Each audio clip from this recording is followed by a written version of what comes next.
Warga kerja Kementerian Komunikasi dan Multimedia KCOM akan turut dilantik menjadi sebahagian Duta Komuniti Keluarga Malaysia. Pengamal media memainkan peranan penting menyampaikan maklumat yang cepat dan sahih bagi membantu usaha kerajaan ke arah peralihan fasa endemik.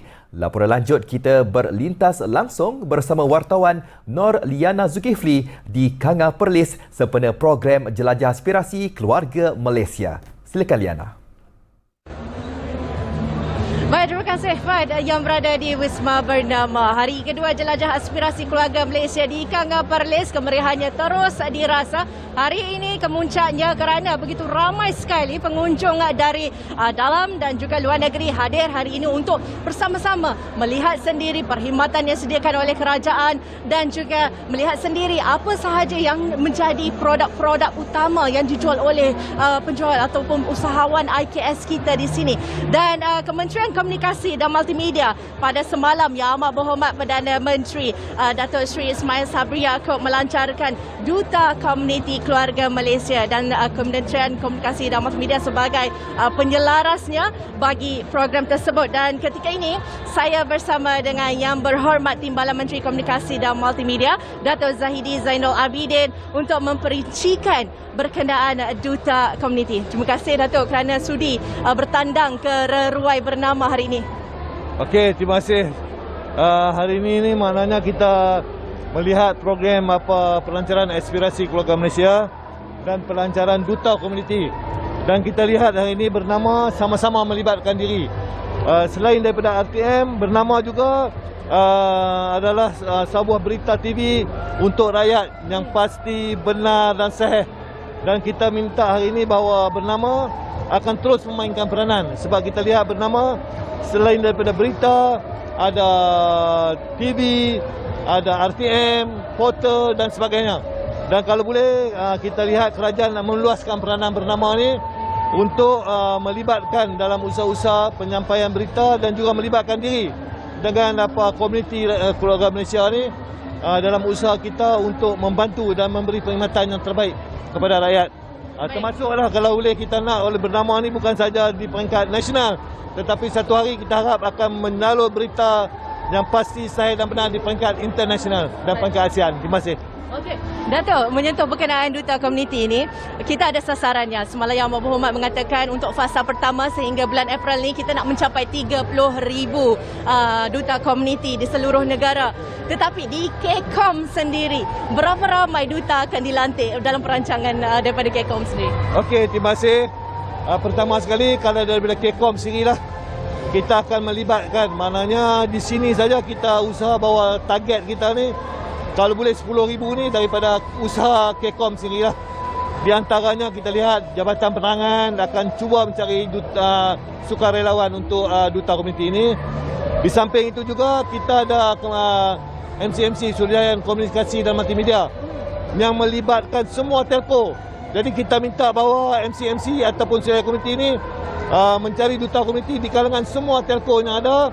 Dalam kita usaha kita sebut segitu sahabat multimedia, dan mereka ni akan terus menjadi Duta Komuniti yang untuk kita berkhidmat ataupun memberi perkhidmatan sukarela kepada rakyat untuk kita menyokong hasrat Perdana Menteri ini.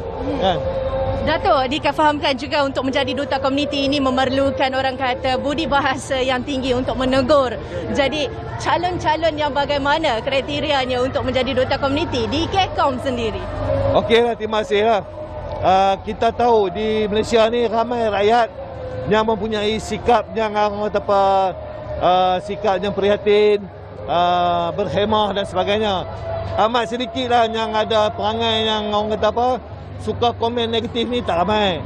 Sebab bagi itu kes kita pun kita lihat daripada ribuan yang komplain baru ada lebih kurang tak sampai 300 tindakan yang kita ambil terhadap mereka yang orang kata lolak ni, yang kurang ajar apa semua ni kan. Contohnya kalau ada kematian, dia maki orang lagi. Kalau satu benda yang kita buat baik, negatif mereka. Kalau kita kata kena vaksin, dia anti vaksin. Yang orang kata yang perangai mereka cukup kepada arah negatif, tak ramai. Jadi kita tak susahlah untuk kita mencari mereka-mereka yang berkelayakan untuk menjadi Duta Komuniti ini. Okay. Baik, Datuk, untuk Karnival JAKM di Perlis ni Datuk, kita ada padanan perniagaan. Berapa agaknya sasaran kita?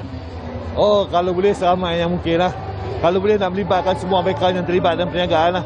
Di samping itu juga kita bercadang supaya beberapa proposal baru untuk kita dari segi perniagaan ni untuk kita bantu rakyat. Terutamanya kita sepadan dengan Thailand. Kita tengah merancang kalau boleh, contohnya sekarang ni isu ayam, isu telur. Kalau boleh kita nak Selatan Thai ni, orang Islam Selatan Thai ni bekerjasama dengan Perlis melalui Majlis Agama Islam untuk kita hantar ni ayam kat sini ke, ataupun projek ayam kita buat ke, pusat sembelih kita buat kat sepadan ke sebagainya. Untuk kita bukan saja bantu rakyat Perlis, kita sepadan ni cari jalan macam mana nak bantu untuk mengurangkan kos makanan, terutamanya ayam dan telur ayam.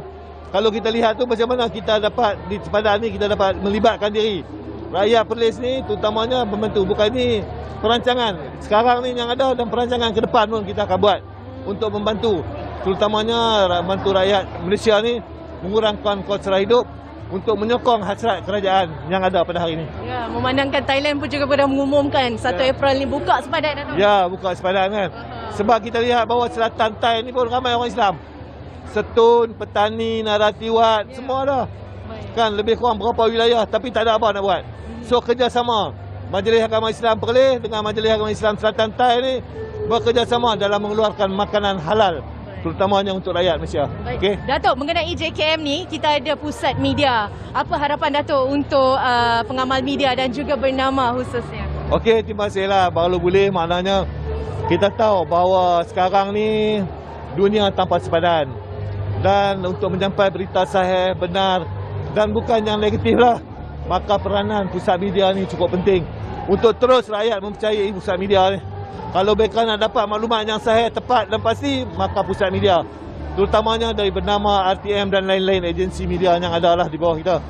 Dan kita lihat ini peranan yang dimainkan oleh pusat media ni, kalau boleh mereka sama berkempen untuk kita cari duta komuniti supaya rakyat ni lebih mempunyai semangat sukarelawan. Pentingnya pusat media ni, sebab kalau boleh kita nak, kalau boleh maklumat ni sampai kepada semua, sampai ujung kampung daripada pusat media. Terima kasih. Terakhir sekali Datuk, saranan kepada orang ramai pengunjung Perlis untuk datang sini dalam dialek Perlis. Okey, terima kasih banyaklah orang Perlis ni. Kita lihat kita ni ulung-julung kali ada program yang besar, program persekutuan, kerajaan persekutuan yang kita bawa ke Perlis. Jadi jangan terlepas peluang rakyat Perlis, mai ramai-ramai ke kawasan ni, mana ke program ni, untuk kita sama merasai dan kita lihat apa yang ada di sini, dan untuk kita menjadi orang kata apa, kenangan kita. Sementara ada menteri timbalan, menteri semua daripada Perlis, mailah apa-apa yang dibawa oleh kerajaan persekutuan ke sini. Terima kasih banyak. Baik, terima kasih banyak Datuk kerana sudi bersama dengan Bernama TV. Semoga sukses untuk JKM Perlis kali ini. Baik, terima kasih dan sekian dulu daripada kami laporan di Kanga Perlis, Kompleks Sukan Tuanku Said Putra, dan kami kembali ke Wisma Bernama. Okay.